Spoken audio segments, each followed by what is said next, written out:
Batman: Rise of Sin Tzu was a game that had a lot of promise.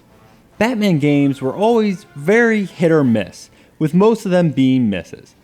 Batman fans were always looking for the next great Batman game, and were constantly disappointed.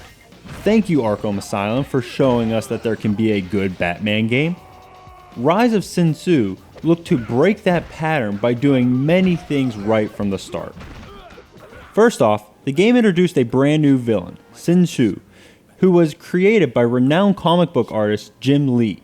On the anniversary of his parents' death, Batman must square off against the new adversary and some familiar foes. The story is thin, which is disappointing because they have Batman being voiced by the always fantastic Kevin Conroy. The story is presented well, but there's just not enough. They have a new villain and great voice acting, and they disappointingly don't make full use of it. I'm just getting this. There's trouble at Arkham Asylum. What kind of trouble? I don't know. I can't raise the warden. The technical squad is on the way. Oh my. What is it, Commissioner? No, not the noose. The noose. The game also has a nice style to the graphics. It is based off the cartoon, The New Batman Adventures, and it looks the part. It looks and feels just like the cartoon. The game is a 3D beat-em-up.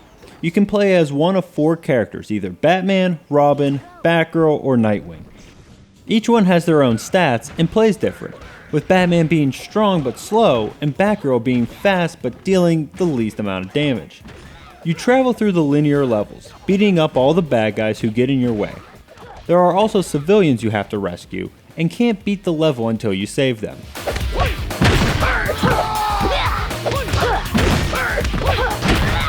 You can also interact with the environment by picking up crates and barrels and using them on your enemies.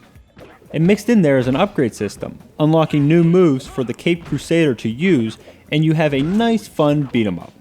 All this is well and good, and it is fun to go through Gotham City just beating up bad guys. But the game has a big problem with me.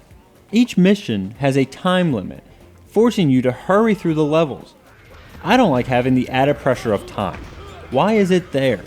Does Batman have to get back to the Batcave before the Batmobile turns into a pumpkin? The game is fairly simple and kind of repetitive, but thankfully is a good kind of repetitive.